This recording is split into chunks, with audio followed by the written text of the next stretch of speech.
వ్యక్తి ఇప్పుడు నేను సూటిగా చెప్తానండి. చంద్రబాబు నాయుడు గారిని వైసీపీ నుంచి ఓ పెద్దిరెడ్డి రామచంద్రారెడ్డి గారు విమర్శించారంటే ఎంతో కొంత న్యాయం ఉన్నట్టే. ఎందుకంటే వాళ్ళ ప్రత్యర్థులు. ఓ జగన్మోహన్ రెడ్డి గారు విమర్శించారంటే న్యాయం ఉంది. లేకపోతే ఇంకొక వ్యక్తులు ఎవరైతే వైసీపీని అడ్డపెట్టుకుని ఉన్నారో, కాంగ్రెస్ పార్టీ నుంచి వచ్చిన వాళ్ళు ఉన్నారో, అలాంటి వాళ్ళు విమర్శించారంటే రాజకీయ విమర్శలు. వాటినన్నా ఎంతో కొంత అర్థం చేసుకోవచ్చు.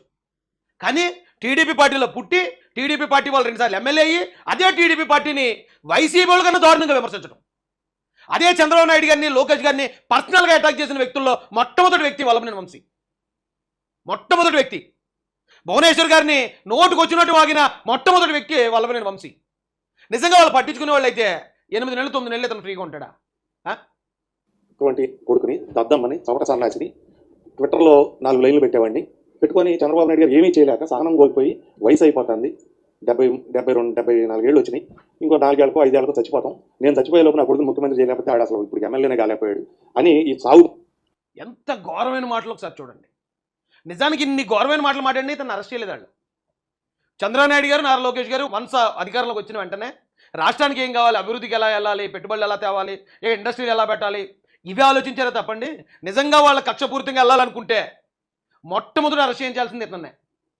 ఈ 9 నెలల సమయం కాదండి, వాళ్ళు ఎలాగా అధికారం చేపట్టి ప్రమాణ స్వీకారం అయిన వెంటనే మొట్టమొదటి జైలుకి పోవాల్సిన వ్యక్తి ఇతను. అయినా వాళ్ళు వదిలేశారు. ఎన్నో జరుగుతాయి ఇలాంటివి జరిగింది. ఇలాంటి ప్రతి ఒక్కరి మీద ఫోకస్ చేసుకుంటూ పోతే రాష్ట్రాన్ని ముందుకు ఎలా తీసుకెళ్ళగలుగుతాను పట్టించుకోలేదు. ఇప్పుడు కానీ ఇతను ఎందుకు అరెస్ట్ అయ్యాడంటే దానికి కూడా కారణం ఇతనే.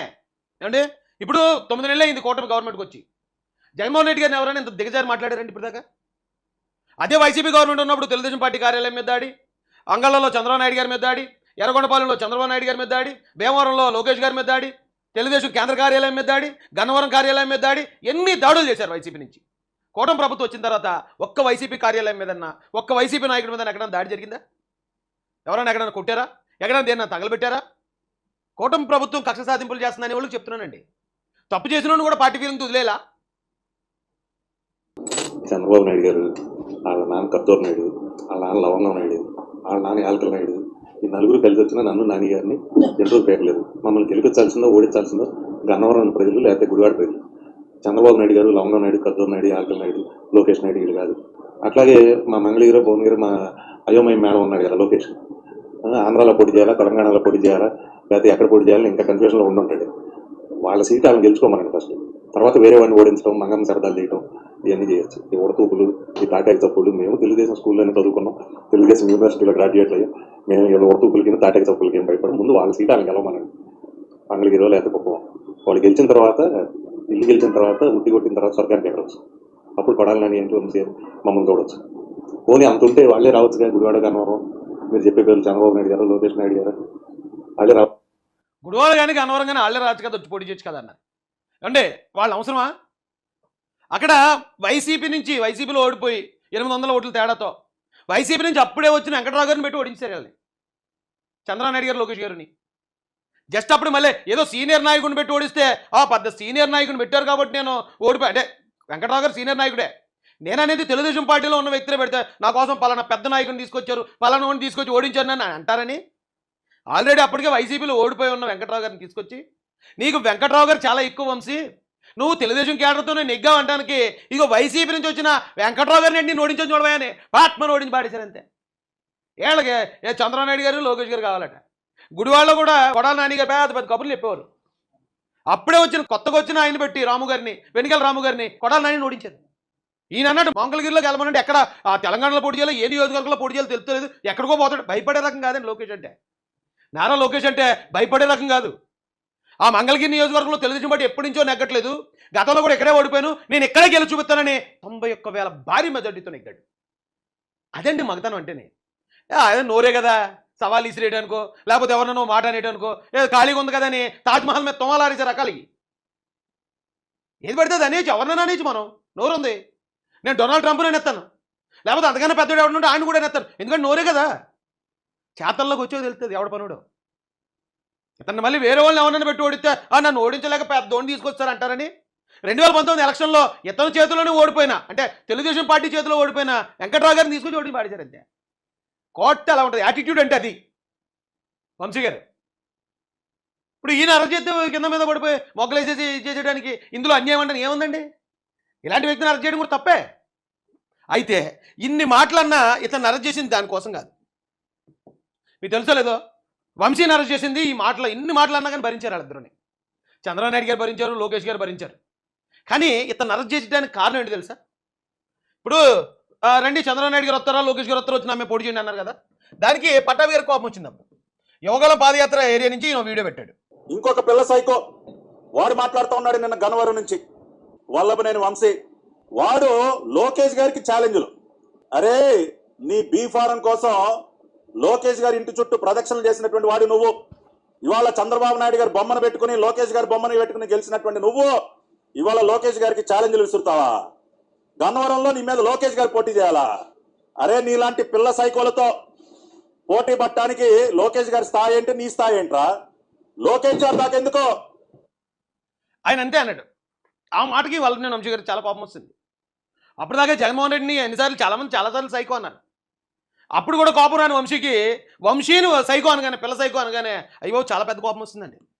కోపం వచ్చి రావడంతో ఇక గన్నవరం పార్టీ ఆఫీస్ మీదకి మనుషులు పంపించేసి, చూడండి ఎంతమందిని పంపించారు, కారులు తగలబెట్టేసి, గన్నవరం పార్టీ ఆఫీస్ని తగలబెట్టేసి, ఆ పార్టీ ఆఫీస్ మీద దాడి చేసేసి రచ్చ రంబోలో చేశారండి ఆ రోజున. అది చాలదన్నట్టు పట్టాభి గారి మీద కేసు, హత్యాయత్నం కేసు, ఎస్ఎస్టీ అట్రాసిటీ కేసు ఆయన మాట్లాడిన వీడియోకి. ఆ టైంలో అక్కడ ఎవరో సీఏ గారు వచ్చారట, ఆయన ఎస్సీ కులానికి చెందినట. అందుకని సీఏ గారి మీద తిరగబడి కొట్టేశారని కేసు పెట్టి మళ్ళీ తెలుగుదేశం కార్యకర్తల మీద కేసు. అధికారం దుర్వినియోగం చేయడం అది కదండి. అయితే సరిపోను అక్కడ దాకా అయ్యింది. వాళ్ళు అధికారంలో ఉన్నారు, పార్టీని తగలబెట్టారు, పార్టీ కార్యకర్తల మీద దాడి చేశారు, తిరిగి మళ్ళీ మా కార్యకర్తల మీదే attempt murder case, SST case పెట్టారు, జైలుకి పంపించారు, అయిపోయింది. కూటమి వచ్చిన తర్వాత కూటమి ప్రభుత్వం ఏమి వాళ్ళ మీద దౌర్జన్యంగా వెళ్ళిపోయో, కొట్టేసో, లేకపోతే వాళ్ళ పార్టీ ఆఫీస్ తగలెట్టేసో మళ్ళీ వాళ్ళ మీదే పోలీసులతో కేసులు పెట్టించలేదు. ఎంత హుందాగా ప్రవర్తించిందంటే కూటమి ప్రభుత్వం, తెలుగుదేశం ముఖ్యంగా. అప్పుడు పార్టీ ఆఫీసులో ఉన్న కంప్యూటర్ ఆపరేటర్ ఆయన ఉన్నాడు అప్పుడు ఫీల్డ్లో, ఆయన కంప్లైంట్ ఇచ్చాడు వచ్చి, అంటే అప్పుడు నా కంప్లైంట్ ఎవరు తీసుకోలేదు, ఇదిగో దానికి సాక్ష్యాల ఆధారాలు ఇలా తగలబెట్టారు, ఆ వీడియో చూస్తే అందులో ఎవడెవడొచ్చాడో మీకు తెలుస్తుంది, కాబట్టి వాళ్ళ మీద కేసు పెట్టండి అని చెప్పి ఆయన ఫిర్యాదు ఇచ్చాడు. ఆయన ఎస్సీ కులానికి చెందిన వ్యక్తి కాబట్టి ఎస్ఎస్టీ కేసు పడినట్టుంది, మిగతా కేసులో ఓన్లీ ఎఫ్ఐఆర్ పడ్డది. అందులో వల్లభనేని వంశీ పేరు ఎక్కడో ఉంటుంది, ఎందుకంటే మొత్తం నడిపించింది అతనన్నా, అతను ఫీల్డ్లో లేడు కదా, కాబట్టి అతని పేరు ఎక్కడో ఉండి ఉంటుంది. ఈ క్రమంలో ఈ కేసులో నుంచి అతను బయటపడడానికి కోర్టుకి యాంటిసిపేటరీ బెయిల్కి వెళ్ళాడు, హైకోర్టుకి. నాకు తెలిసినంత వరకు కోర్టు దానికి బెయిల్ కూడా ఇచ్చిందట.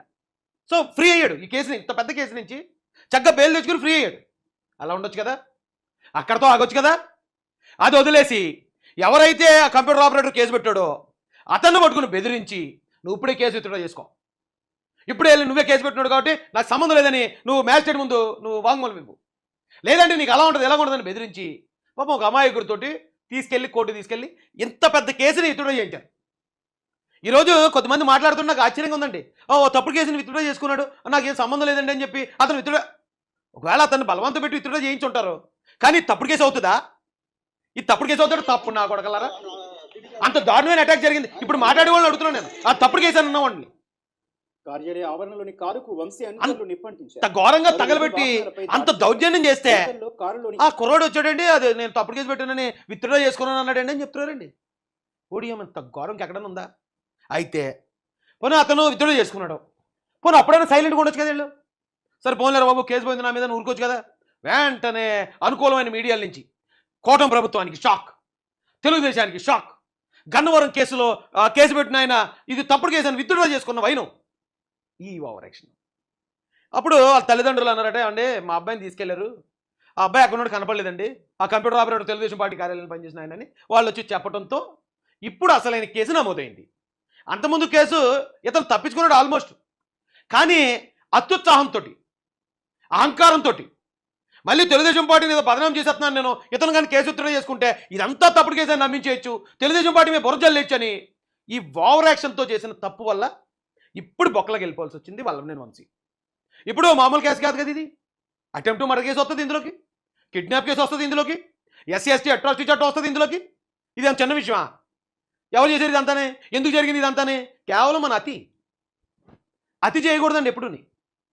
ఇప్పుడు కారులో వెళ్తున్నప్పుడు జింక్ ఎదురు వచ్చింది అనుకోండి, హార్న్ కొడతారట. అదే సింహం ఎదురు వచ్చింది అనుకోండి, హార్న్ కాదు లైట్లు కూడా బంద్ చేసి కూర్చుంటారట. ఒక సరైన పవర్లో ఉన్నప్పుడు నారా లోకేష్ లాంటి అన్ని కూర్చోవాలి, కానీ ఇలాంటి ఓవర్ యాక్షన్ మింగకూడదు. అర్థమైందా? అలా మింగితే ఏమవుతుందో ఇప్పుడు అర్థమైంది కదా వల్లంనేని వంశీ. ఎలాంటి అంటే ఆయన బెదిరించి కేసు విత్డ్రాల్ చేసుకుని మళ్ళీ మళ్ళీ ఆరోపణలు కూడా తెలుగుదేశం పార్టీ మీద వేసి మీరు అలా చేసుకుంటూ పోతా ఉంటే మేము చుట్టూ కూరుకోవాలా.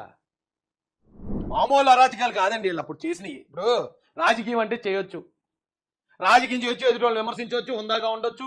ఒకవేళ ఎదుటి మీద నిజంగా ఒక్కొక్కసారి కేసు పెట్టాలంటే ఆ కేసు కూడా చాలా హుందాగా ఉండాలండి. అచ్చెన్నాయుడు గారిని అరెస్ట్, కొల్లు రవీంద్ర గారిని అరెస్ట్, పట్టాభి గారిని అరెస్ట్, అన్నిటికీ మించి నారా చంద్రబాబు గారిని అరెస్ట్. అసలు అధికార దుర్వినియోగం పాల్పడి మీరు తెలుగుదేశం పార్టీకి ఏమి నష్టం చేయలేదండి. దానివల్ల మా పార్టీ నష్టపోయింది ఏమీ లేదు, వైసీపీ పార్టీ నష్టపోయింది. ఎప్పుడైతే అధికారంలో ఉన్నవాడు హుందాగా ప్రవర్తించకుండా అహంకారంతో అధికార మదంతో ప్రవర్తిస్తాడో ఇది ప్రజాస్వామ్యం. ప్రజలు ఆ కొమ్ములు విరగొడతారంటానికి 2024 ఎలక్షన్ ఉదాహరణ. ఇలాంటి వల్లభనేని వంశీనో, కొడాలి నానినో, మరో రోజానో, అంబటి రాంబాబునో ఇలాంటి వాళ్ళందరినీ జగన్మోహన్ రెడ్డి గారు కంట్రోల్ చేయకుండా వీళ్ళని ఎంకరేజ్ చేయడానికి ఆ ఫలితమే 11 సీట్లకు పరిమితం అయిపోవటం. ఈవేళ కూటమి ప్రభుత్వం వచ్చింది, కక్ష సాధింపులు అంటున్నారు. నిజం చెప్తున్నానండి నేను, కూటమి ప్రభుత్వానికి వేసిన 56% ఓట్లు వైసీపీ బాధితులంతా. వాళ్ళందరికీ కావాల్సింది ఏంటంటే రాష్ట్ర అభివృద్ధి చెందటమో, సూపర్ 6 మరో పథకాలు కాదు. నిజంగా